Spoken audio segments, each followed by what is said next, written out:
From Boston University and BU Alumni Relations, welcome to Proud to BU Around the World. I'm your host, Jeff Murphy, and this season, we're taking the podcast on the road to meet some of our most interesting and accomplished alumni navigating life and careers in cities across the globe. My guest today is Bill Cohen. Bill graduated from the Questrom' School of Business in the class of 1974. Since leaving BU, he's worked in several industries, including hospitality, financial services, and state government.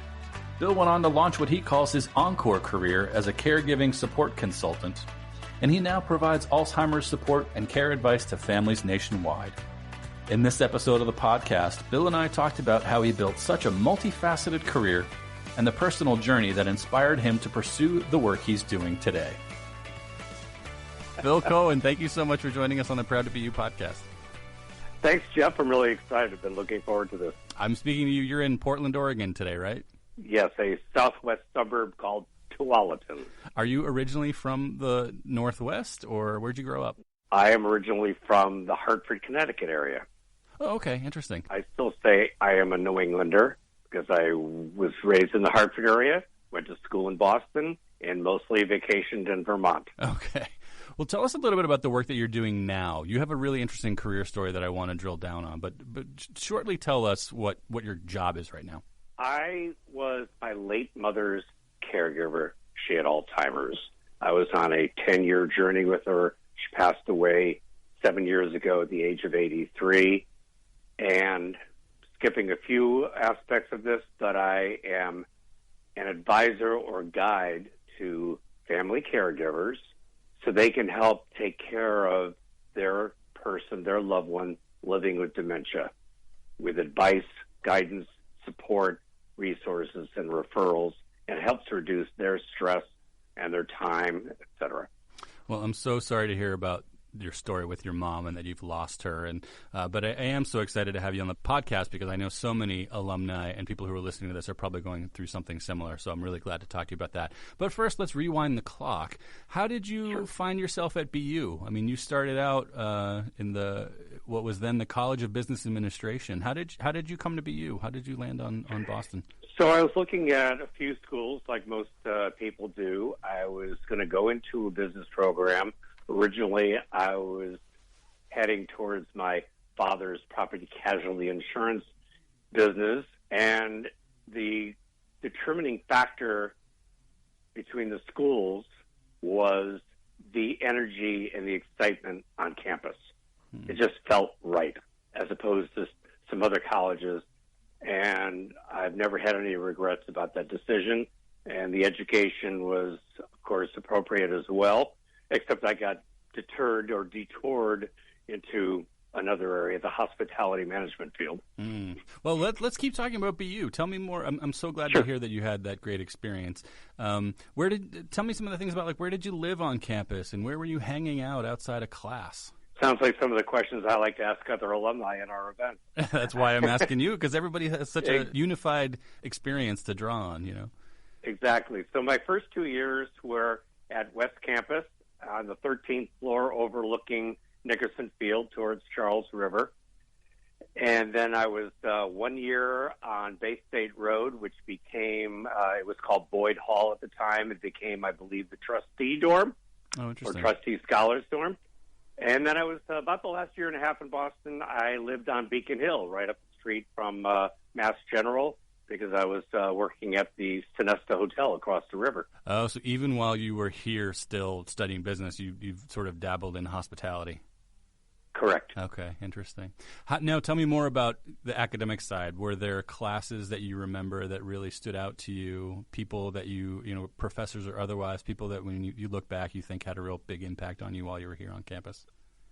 I think what comes to mind first is because I was moving increasingly towards the hospitality field, which of course is a people-oriented industry.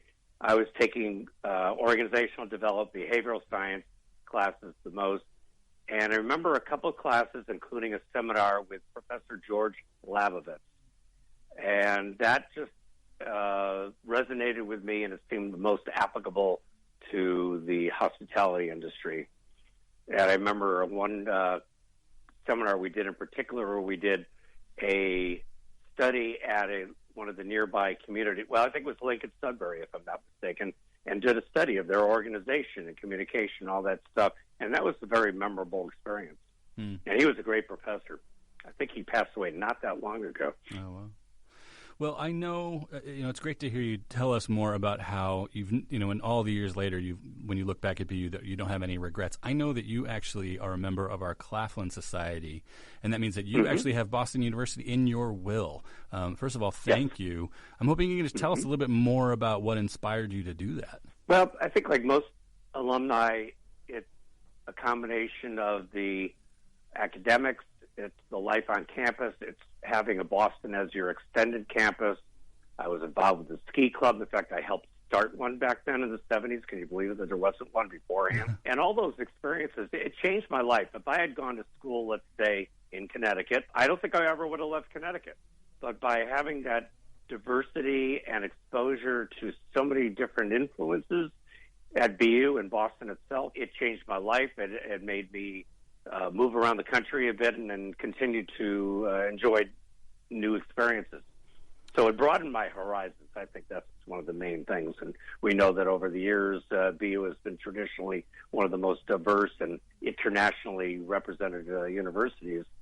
And so that whole experience, when I started doing my estate planning, BU, rose to the top right at the beginning, along with any other planning that I did. It was number one. Well, we really appreciate hearing that, and thank you for your support. I want to talk a little bit about your quote-unquote first career. You told me that you were already kind of working in hospitality while you were still a student. Is that what led to your first real, quote-unquote, real job after graduating? Yes, exactly. I did various positions. Actually, it was a series of hotels in the area. First summer at the Hartford Sonesta, no longer exists. Used to be it was one of the hotels at the airport, and then I started working at the Cambridge Sonesta, and I did everything from busboy to cook to cashier to server, you name it, I did it. And it gave me a wide range of experience while doing a lot of my papers there at the hotels, because it was a wonderful lab, shall we say. I drew from that the interrelationships, the interactions among the employees. And as I was getting close to graduation, little side note, I got interested, I got tired of the New England ice skating, and I wanted to try skiing in Utah. I had gone there once, and I ended up moving out there and became first an assistant banquet manager and then a banquet manager later on. And it became a 14-year career. So Boston to Connecticut to Utah.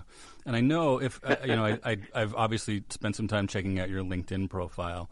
If my notes are correct, you then made a pretty big change and went back towards the world of business and became a financial planner and an investment advisor. What inspired you to change courses like that?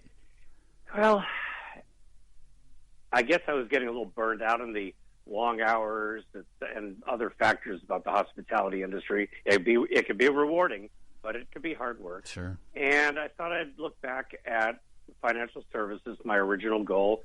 I ended up getting trained at an old line New England Mutual that is no longer around, and then went towards investments and financial planning, and that was a 10-year career. Yeah, it was rewarding. It just didn't work out, shall we say. It can be a demanding field, and it turned out it also wasn't right for me long term. Yeah, I could only wonder if it some way informs some of the work that you're doing now as a consultant. But absolutely, yeah, we'll get there. How did you make your way out to Oregon? When did that happen? After Utah, I was also in New Orleans and then Sarasota, Florida. Okay, I skipped a bunch. Moved around where I wanted to move in the hotel business. Met my wife along the way, got married along the way. But we were in Sarasota working at Longboat Key, even though it's a beautiful place, a place more like New England, if not New England itself. We changed the seasons, et cetera. And I was still in the hospitality industry, and I applied for jobs in Vermont and Boston and Utah and Colorado, et cetera.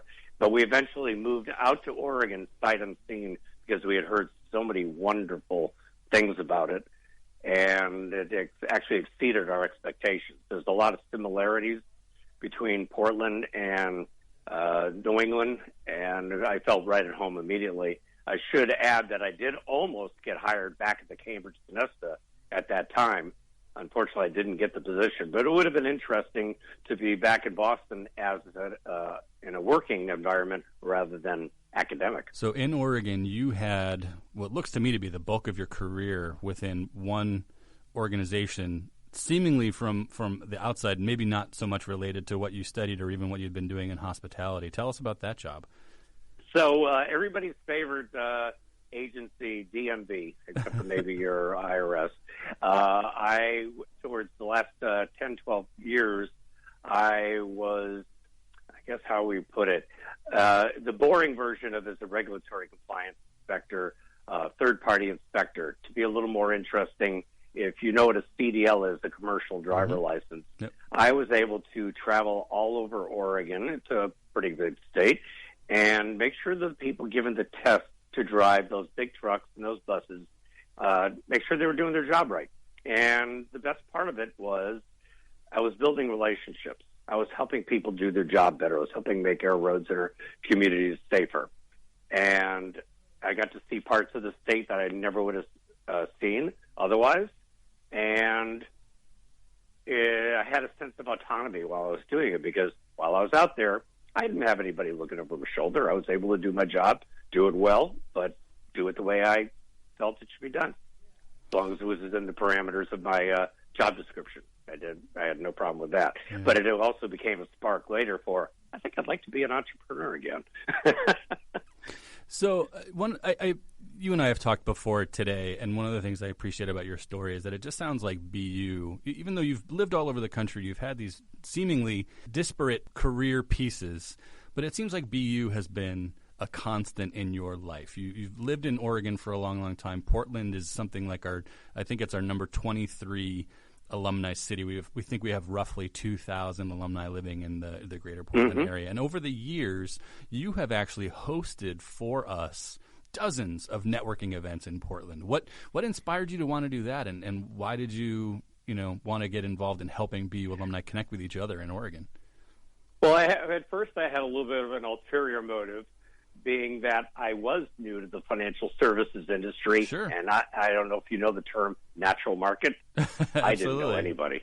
I did not know anybody. Mm-hmm. So I wanted to connect with people that I had commonality with.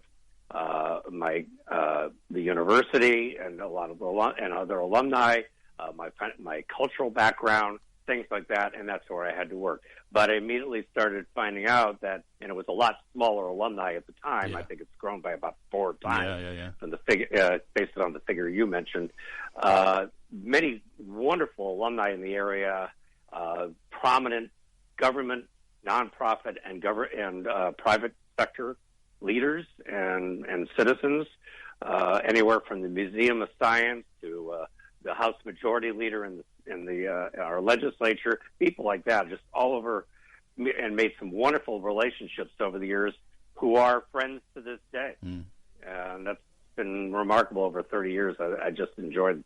But there was no alumni chapter at the time. Right, yeah. We're talking the late 80s. Mm-hmm. And it's been very rewarding. Did it help with your business at the end of the day? Did you accomplish your goal of, getting some clients? A little bit, indirectly. I mean, again, I don't think anybody in the industry directly says, "Hi, I'm Bill. I'm a BU alum, and please buy for me." You're building relationships, right? And if they get to know, like, and trust you, they will do business with you, and that carries over to today. It goes along with the work that I'm doing now. Those were skills that I was able to develop at that time. Yeah. So the thing that I'm most excited to talk about is your quote-unquote second act career. You and I have, I think, used that term together when we talked previously. Encore career. Encore, yes, Encore thank career. you. Encore. We just have so many alumni, I think, like you, who have these remarkable careers, who in thinking about, starting to wind down, maybe just aren't done yet and feel like they've got more to accomplish. And certainly, unfortunately, in a lot of cases, it can be a financial decision that keeps people in the workforce longer than they thought. But I was just so glad to have a chance to talk with you about your Encore and kind of how that came about. Now, certainly you told us about a very personal story, the experience that you had with your mom. At what point did you think that you could turn this painful personal story into a job that was helpful to others? Let's take one little step back. When I think back 15 years about the time I was starting the journey with my mom, if somebody had told me I've been doing what I'm doing now, I'd say, you're crazy. Right. You couldn't write that scenario. It's just too unfathomable. What I didn't mention earlier, that my mom lost her home in Hurricane Katrina in Biloxi, Mississippi.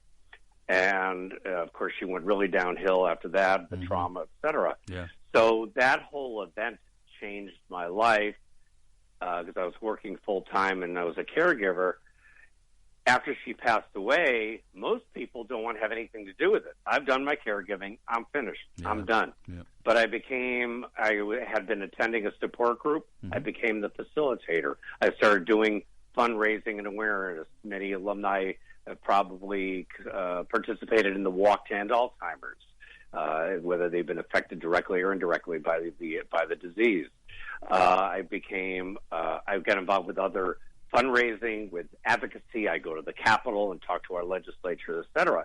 But as I was approaching retirement, knowing that, okay, I'm going to have a pension, I'm going to have Social Security, finance is not the main reason, but I'm going to probably want to do more of this. And about a year before I retired, I became aware of this concept of a caregiving support consultant, because there aren't that many people doing it. And I looked into it and said, hey, this is something I can do. I've gone through the whole experience. It's something that I'm passionate about. I basically turned my personal loss and my pain into my passion and my Encore career. And it just seemed like a natural thing to do. I'm not doing this for so much for the money, because it's not necessary. Some people do continue, as you alluded to, when they retire, quote unquote, may need to continue to work for financial reasons. I'm doing it to help people. I'm doing it for the customer service aspect, and whatever I make on top of it, it's kind of like sriracha on the pad thai. So it's something I really enjoy doing, but it really doesn't feel like work. And between the balance of the actual client work, the volunteering, the networking, getting out, meet people, have fun, it doesn't feel like work. It just, I totally enjoy it. Yeah. So you started Cohen Caregiving Support Consultants in 2017, right? So it's been just about 3 years? Yes, correct. Tell me about, I'm glad to hear that it's not work, but tell me about the work that went into launching this business. I'm curious to know from sort of concept to actually sort of hanging your shingle out, and what that process was like, the paperwork, the tax identification, those kinds of things. What should people know about starting their own business? I think even before that, when you mentioned about concept, I know a lot of alumni are on LinkedIn, and I used to be using it for possible job searching. I ended up turning those skills about using the profile and groups and second connections, et cetera, to find whoever I could find across the country who was in senior care, dementia care, caregiving, who I could find out what do they do, how do they get paid, how do they market themselves. And that became my basis first for, this is what I'm going to do. Now I'm going to be able to start marketing it and develop my business and my clientele and let people know who I am and what I'm doing, because I was basically green space, because nobody knew who I was in that field except for people in the Alzheimer's Association. So once I started, then it was becoming licensed with our state. For what I do, there is no regulatory body, but I had to become licensed with the state, and I had to obtain liability insurance. Because I wanted to protect myself. Yep. And then it was the various things like website, getting a domain for my name. The marketing. Marketing materials, et cetera, and went from there. Yeah. So 3 years in, I know that you've done some good work. When you look back, is there anything that you would have done differently, or things you know now that you wish you knew in 2017? That's a good question. I really don't think there's anything in particular. It would be more fine-tuning. Maybe some organizations I would not have relied upon or become affiliated with. Maybe looked at other approaches. So one of the first things I joined was my local Chamber of Commerce. We had a reputation for being a warm, inviting, friendly organization, and it's been that way from the beginning, and I've seen the benefits or the fruits of it from the first month, because I was the only person doing it, and they saw me coming in and getting involved, participating, volunteering, and I started getting business right away. And that was really gratifying. That's great. So I'm curious, in terms of the work that you're doing in senior care and consulting, are you really more of an expert for resources and support in Oregon, or are there aspects of what you do that are sort of nationwide or global? Good question. Most of my practice or my service is in the Pacific Northwest and the greater Portland area, including Vancouver, Washington. Okay. But I have helped people nationwide that either the family member who has dementia is out of the area and their family is here, or vice versa. Yeah. And if I don't know somebody in those other areas, I know how to find them, because I'm looking for similar people that I collaborate with here, including, as I mentioned, one of my certification is Certified Senior Advisor. And those are people who have had training, education on the whole range of topics that you need to know in order to advise people who are aging, or more specifically with dementia or Alzheimer's. And that's a good example of the kind of people that I look for, because they're going to be certified. They've gone through a very stringent curriculum to obtain that certification. Yeah. So I can help them find resources. Anyway, I've been from D.C. to Florida, California, just everywhere in between. So where can people read more about your business, Cohen Caregiving Support Consultants? Do you have a website that people should read up on? Or Yep, you pretty much said it right there, CohenCaregivingSupport.com. Okay, perfect. So, And I also have my Facebook group, which is open to anybody who is a caregiver or a professional provider, and it's pretty easy to find because it's called Dementia Support Group for Caregivers with Bill Cohen, and it's growing. Just in a few months, we have almost 300 members, and it's international. Bill, as we talked about, you've had so many different chapters in your career. Would you say this is sort of like the perfect calling for you, obviously at this stage in your life? And I'm curious to know how much longer you see yourself doing this. What do you hope to accomplish in the next 5 years or so? I'm just going to keep doing what I'm doing. I could do this the rest of my life. Yeah. To the extent that it doesn't feel like work and it's gratifying, I can do it as much or as little as I want. I like to use the analogy of somebody at my local gym who's really retired. He's like 75, says, I'm a self-scheduler. Well, that's what I am too. So I can do it as much or little as I want. And it doesn't, like I said, doesn't feel like work. It may become where I do less with the business aspect, and it becomes more of the ongoing volunteer work. Yeah. Like the facilitating the support group. So my last question for you, when thinking back over the extent of your career and all the twists and turns and the moves that you've made, and the jumping from sort of one industry to another and back again, starting your own business later in life, what advice do you have to share with people who might be listening who feel like they just want to make a change but don't really know how? What advice would you share with folks in order to help them get unstuck? Follow a strong interest or a passion. Most of us are doing things for the money, for the salary, for the benefits, for the used to be for the pension. It's a different situation now. But to find something that you really can throw yourself into, that you're passionate about, and do the research. As I said, I talk to a lot of people. It's like when people are looking for a position, you do an informational interview, right? do the same thing for looking at a different career or for starting a business. Talk to the people that are doing similar, but maybe find something that's your own niche. And as I like to say, around here, nobody else is doing what I'm doing. Unfortunately, for the past 3 years, I've had to explain to them because they don't know what the heck I'm doing until I can tell them. Well, Bill, between putting BU in your will, being a member of the Claflin Society, and the countless number of networking events that you hosted for BU in Portland, I've known of you for a long time, and I'm really, really glad I had a chance to be able to sit down and chat with you and hear more about your story. Thank you for everything that you've done for BU, and thank you so much for joining us on the podcast. Hey, I appreciate it. It was a lot of fun. Thanks again to Bill for joining me on the podcast. To learn more about Bill's consulting practice or to join the Caregiving Support Facebook group he mentioned, you can find the links in the show notes of today's episode.